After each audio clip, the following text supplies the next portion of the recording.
bonne nouvelle à vous annoncer, c'est que Jésus est mort à la croix pour nous, et comme dit ce texte de la parole de Dieu, le salaire du péché c'est la mort, mais le don gratuit de Dieu, c'est la vie éternelle en Jésus-Christ. Alors qui que tu sois et que tu entends la parole de Dieu, que ton cœur est touché par la grâce de Dieu, sache que Jésus t'aime et que tu peux recevoir la vie nouvelle en Jésus-Christ. Alléluia. Il y a ce beau verset de la Bible qui nous dit, celui qui est en Christ est une nouvelle créature.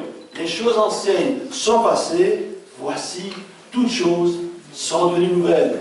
Moi-même j'ai vécu cela, j'étais assez jeune, et puis j'avais vu un film Covadis qui montrait les premiers chrétiens, et j'avais fait cette prière à Dieu, Seigneur, j'aimerais avoir la foi comme ces gens-là. Et puis le Seigneur a exaucé, c'est à l'âge de 30 ans, que je suis venu dans une assemblée comme celle-ci, et puis le Saint-Esprit a touché mon cœur. Alléluia. Il m'a révélé l'amour de Dieu, mais il a révélé aussi mon péché, ma misère. Et j'ai demandé pardon au Seigneur, et j'ai reçu la joie du salut. Alléluia. Voilà une belle expérience que chacun de nous peut faire, et cela est bon et agréable. On va ouvrir la parole de Dieu dans l'évangile de Jean, chapitre 14, dans une situation particulière. Je ne sais pas si vous connaissez bien la Bible, mais ici, les quelques chapitres de la Bible, le chapitre 13, le chapitre 14, le chapitre 15, le chapitre 16 et 17, eh bien, Jésus a enseigné ses disciples avant son arrestation et sa crucifixion. C'est un enseignement profond, un enseignement qui est pour nous les chrétiens, même qui avons un peu d'expérience, qui nous fortifie. Vous ne voyez pas qu'on a besoin d'être fortifié avec tout ce qu'on entend, tout ce qu'on voit. Et les disciples, ils étaient dans cette situation de trouble. Ils venaient d'être trouble parce que quelque temps auparavant, Jésus leur avait dit qu'il serait arrêté, qu'il serait mis à mort. Remarquez, il l'a dit plusieurs fois. Mais eux, ils n'ont pas fait attention. Mais là c'est le dernier repas. C'est le dernier repas et les cœurs sont troublés. Et ils disent, mais comment ça se fait? Jésus qui ressuscite les morts, Jésus qui va être arrêté, mis à mort. Et puis il y a un autre événement qui est arrivé juste avant le chapitre 14, au chapitre 13. Jésus a dit à Pierre qu'il allait le renier 3 fois.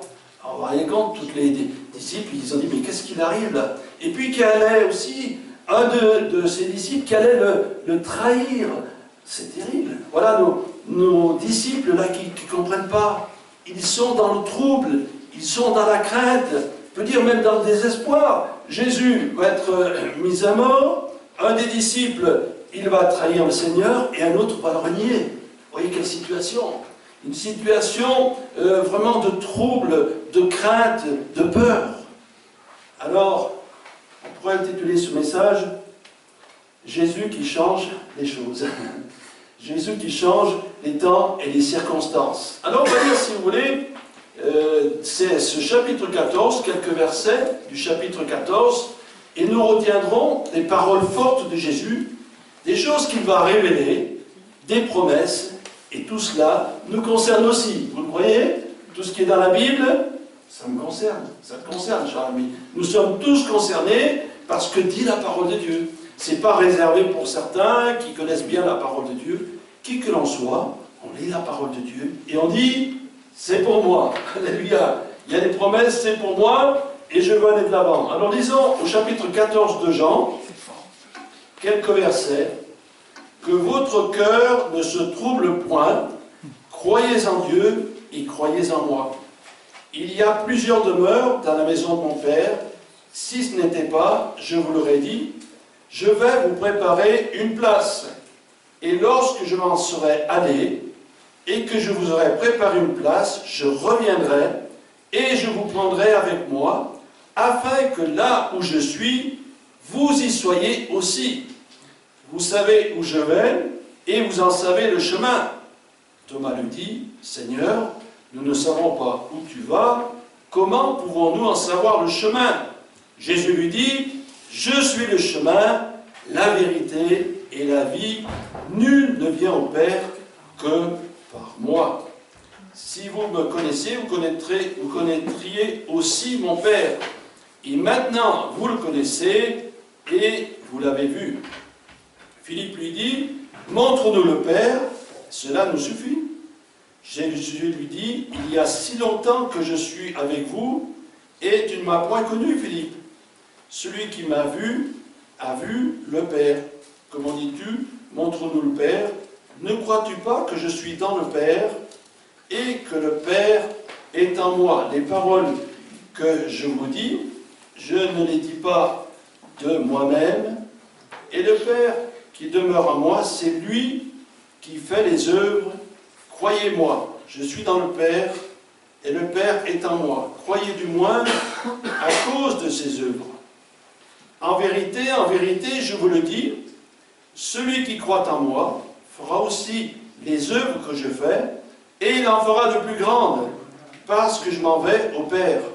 Et tout ce que vous demanderez en mon nom, je le ferai, afin que le Père soit glorifié dans le Fils.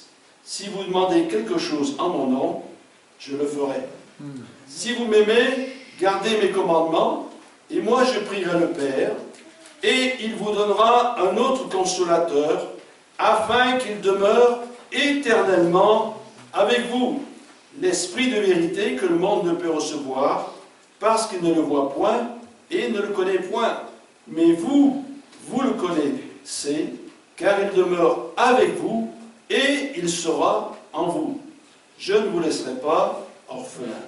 Et puis un verset, le verset 27 aussi, très important. Ce verset, c'est une promesse.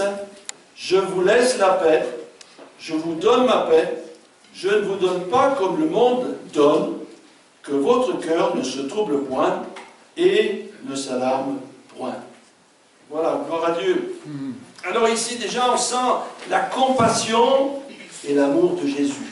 Et plusieurs fois, il y a ce verset premier du chapitre 14, et on l'a lu aussi, il va dire que votre cœur ne se trouble point. Est-ce qu'on n'a pas parfois le cœur troublé? On est parfois désemparé face à l'actualité, face peut-être à des problèmes personnels, à des choses qui nous dépassent. Et on vit certaines situations difficiles. Et ça peut troubler. Ça peut troubler. Et Jésus nous dit de ne point être troublé. Car Jésus, dans toutes les situations que nous traversons, il nous donne une solution. Il intervient. Car Jésus connaît parfaitement. Il connaît, cher ami, ta vie, il connaît ma vie, il sait par où tu passes. Et il a une réponse à tes questions et à tes situations. Là, ces disciples, donc, ils étaient complètement perturbés, on peut essayer de les comprendre. 3 mauvaises nouvelles qui leur été dites, et Jésus, il va les rassurer. Il dit, croyez en Dieu et croyez en moi. Mettez dans des situations difficiles votre confiance dans le Seigneur. Alors, nous, dans les situations difficiles, eh bien, on commence à regarder la situation, on la regarde, et à force de la regarder, on se baisse, et puis on est toujours dans le négatif. Alors que le Seigneur nous dit, ben non, lève ta tête. Au contraire, quand ta situation ne va pas, eh bien, regarde au Seigneur, parce qu'il est tout-puissant. Amen.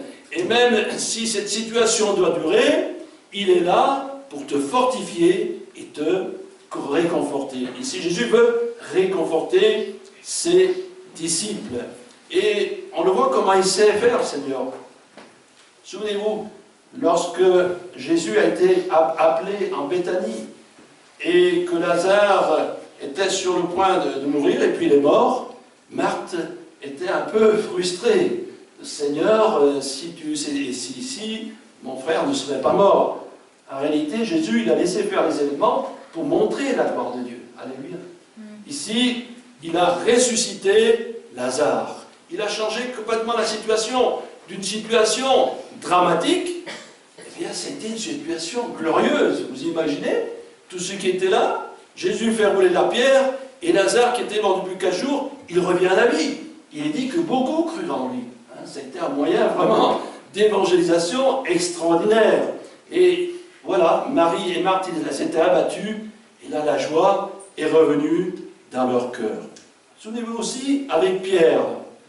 Pierre, donc, qui a renié le Seigneur, et quelque temps après, Jésus ressuscité va lui parler.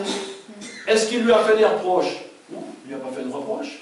Il lui a dit simplement, Pierre, m'aimes-tu? Et la première fois qu'il dit Pierre, m'aimes-tu, il y avait paie mes agneaux, paie mes brebis, etc. Non seulement Jésus ne lui fait pas de reproches, mais il lui donne des responsabilités. Voilà, c'est formidable. Le Seigneur, il tombe complètement dans la situation, alors que Pierre, il était dans la culpabilité. Et bien Pierre, eh bien, après, déjà à la Pentecôte, il va prêcher avec assurance, et il va être rétabli. Amen. Le Seigneur est capable de la situation la plus basse possible, de la dépression, de tout ce que vous voulez, de changer complètement les choses. Et Jésus, avec ce qu'il va dire maintenant, eh bien, il a dit des choses importantes. Hein. Il va dire, donc au verset 2, il y a plusieurs demeures dans la maison de mon Père. Si cela n'était pas, je vous l'aurais dit, je vais vous préparer une place. Vous croyez que c'est important ça? Mais bien sûr, c'est important. Quand on lit les évangiles, concernant le royaume de Dieu, concernant le ciel et le paradis, il n'avait pas été dit grand-chose. Et là, Jésus leur révèle quelque chose d'important. Il va préparer des demeures pour ses disciples. Je pense que c'est à réconforter. Hein. Il va préparer. Voilà, si ce n'était pas, je vous l'aurais dit. Et là, on voit avec quel amour et quelle attention Jésus, il a pour ses disciples. Et quand on est un disciple de Jésus, parce que nous sommes tous appelés à être des disciples, Jésus a une attention pour nous. Il nous a préparé une place dans le ciel. Alléluia. Et c'est ça qui doit réchauffer notre cœur. Pas plus tard qu'hier, lors d'une réunion, au Chambon, eh bien, il y a un frère qui m'a dit qu'une sœur qui est musicienne, elle dit que dans les cantiques anciens, eh bien, il y a un tiers des cantiques anciens qui parlent du ciel, qui parlent de l'espérance des chrétiens. Aujourd'hui, il y en a un peu moins. C'est dommage. Parce que qu'est-ce qui nous fait vivre ici-bas? Eh bien, c'est cette espérance. Cette espérance qu'un jour, nos yeux verront Jésus et nous serons dans sa présence. Vous croyez que ce n'est pas extraordinaire, ça? Être dans la présence du Seigneur. Être dans un lieu où il n'y aura plus de souffrance, où il n'y aura plus le diable, il n'y aura plus toutes sortes de vicissitudes de cette vie, et d'avoir un corps qui durera éternellement. Et c'est quelque chose de... Qu'est-ce qu'il pouvait dire de mieux à ses disciples qui étaient dans cette situation que ça, de leur dire, mais en gros, vous êtes complètement abattus, mais vous ne savez pas ce qui vous attend. C'est quelque chose d'extraordinaire.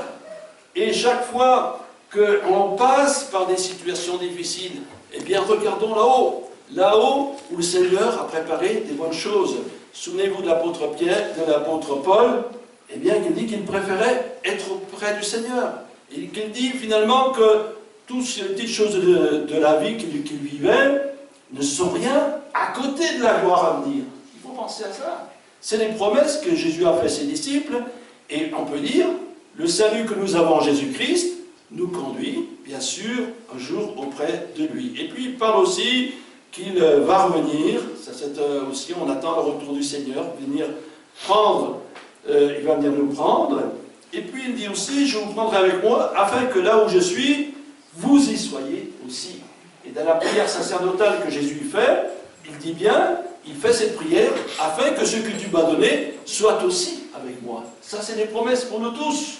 Nous sommes tous concernés par cela, et vous en savez le chemin. Et il y a ce magnifique verset 6, hein, où Jésus, répondant à Thomas, qui était bien sûr lui aussi complètement dans l'abattement, « Je suis le chemin, la vérité et la vie. » Oh, j'aime bien ce verset. On s'en sert pour l'évangélisation, mais c'est important. Je suis le chemin. Quel est le chemin qui mène au ciel? Eh bien, c'est Jésus. C'est Jésus qui va nous conduire là-haut dans son ciel de gloire. On pourrait dire c'est le Seigneur qui guide notre vie. C'est important ça. Quand on réalise ce qu'on était avant, on allait dans tous azimuts, on se laissait prendre par toutes sortes de passions, de péchés, et puis Jésus venait dans notre vie. Alléluia. Et puis il nous conduit, il nous dirige par son esprit, sa parole, il nous instruit. On a une direction, on a un repère. Jésus est le modèle parfait. Jésus était sans péché. Voilà, on peut avoir le repère parfait de Jésus parce qu'il est sans péché. Et il est celui qui conduit ma vie. Et comme dit un psaume, même si je marche dans la vallée de la mort, je ne crains aucun mal, car tu es avec moi. Jésus a dit qu'il est tous les jours avec nous jusqu'à la fin du monde. Formidable. Et puis il est aussi la vérité. Si on parle à quelqu'un qui ne croit pas en Dieu, et qu'on a la liberté de lui parler, qui ne croit pas à la Bible, tout ça, ni en Jésus-Christ, on peut dire que attendez, cher ami, c'est quelques minutes pour m'écouter. Nous lisons des prophéties concernant Jésus.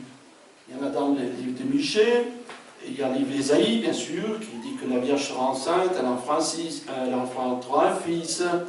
Il y a beaucoup de prophéties qui nous annoncent la vie de Jésus, qui nous annoncent qu'il naîtrait d'une vierge, qui nous annoncent aussi qu'il sera livré pour 30 pièces d'argent, qui nous disent aussi que ses os ne seront pas brisés. Et bien tout cela, c'est des prophéties qui se sont réalisées. Et on peut dire, cher ami, tu vois, Ésaïe a vécu 750 ans avant Jésus, et il a annoncé la vie de Jésus. Donc, la parole de Dieu est vraie. Et ce qui c'est Jésus, il est la vérité. Il est la vérité parce que les prophéties le concernant se sont accomplies. Et puis, il a la vie. Et oui, il a la vie. On en avait une vie avant. Une vie mondaine, une vie comme tout le monde. Oh, les autres le font, je fais aussi. On était comme ça. Mais on n'avait pas la vie. On n'avait pas d'espérance. Si vous m'avez demandé quelque temps, avant de venir au Seigneur, si j'avais peur de la mort, j'ai dit oui, j'ai peur de la mort. Oui, j'ai peur de la mort, je faisais des cauchemars. Et puis j'avais de la crainte, c'est normal. Quand on accumule des péchés, eh bien, ça fait un poids sur notre conscience. Et si on n'est pas dégagé de ces poids du péché, on ne peut pas être heureux. Les plus heureux sont les chrétiens. Amen.